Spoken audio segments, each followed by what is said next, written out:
All right, everybody, it is time for the world universally famous top 7.5 list for Now That's Wrestling. Of course, as always, not in any particular order. This is after the April 13th show. Now That's Wrestling presents WrestleRiot 3 from Woodeyes in Winneconne, Wisconsin. First one I want to talk about is XTC. He makes the list purely because he's an amazing wrestler, of course, but also for his heel turn to the dark side. Almost. He almost made it, but then Peter Schwantz pulled him back. I'm hoping that this was just the first sign of things to come. I thought he did great in that bad guy, frustrated, irritated role.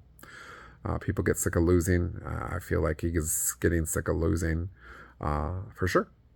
Next up, we have Arcadius. Dude's been impressive since the moment he stepped into a Now ring. The Now ring struggles to hold him.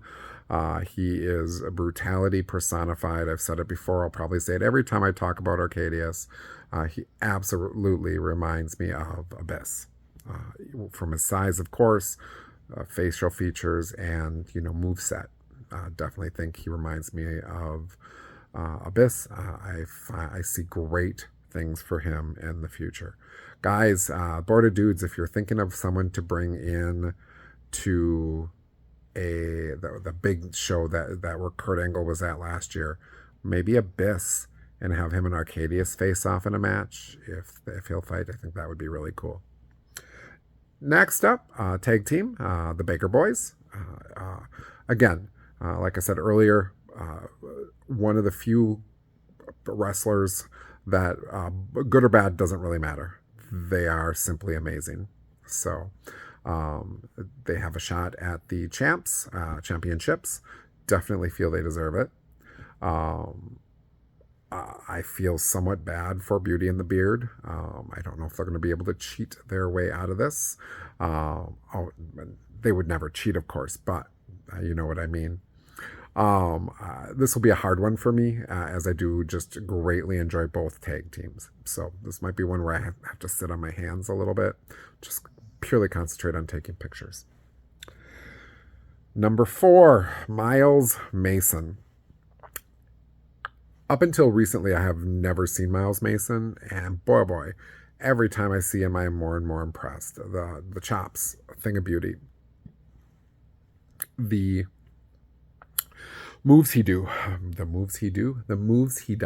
amazing. A finishing move that is just smooth. Everything he does is smooth. So definitely needs to be on the list. Number 5, OWO members. Local Dad Eric and Steve Sawyer. They made the list because of their heel turn. They are finally sick of the fans. They don't really seem to care that the fans don't like them. So they helped the McClures by turning on Ruthless Michael Wayne. This reporter cheered greatly when that happened. I think they will make great heels. Local Dad Eric, in another role I've seen him in, is a great monster heel. So anxious to see what Logan Ross, not the new Logan Ross, but the original Logan Ross, has to say about all this. Next up, Adam Christopher. Even in losing, he held his own against a beast of a man in Arcadius. Took the table like a champ. Really impressed me. He's got such charisma.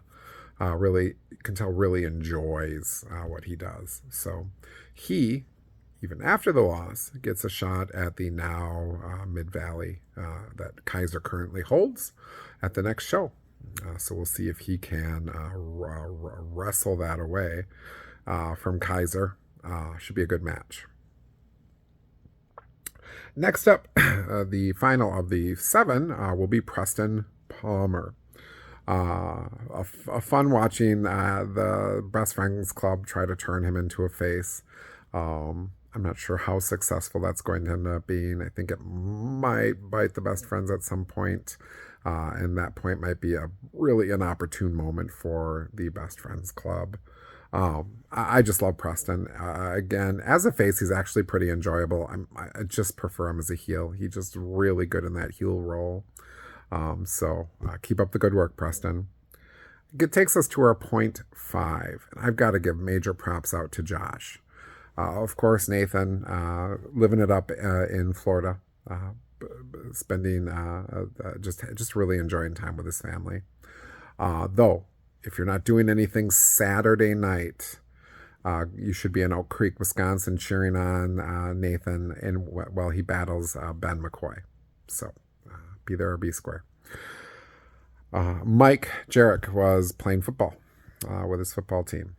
So Josh had to step up and run the show just really had to run the show. Not only run the show, but still be the world's best announcer, or one of the 3 world's best announcers with Crystal and then, of course, Samantha from WWE. And he did everything amazingly. He even got off while he was talking to Nathan, which was a little weird. But yeah, no, he did a great job, put on a hell of a show.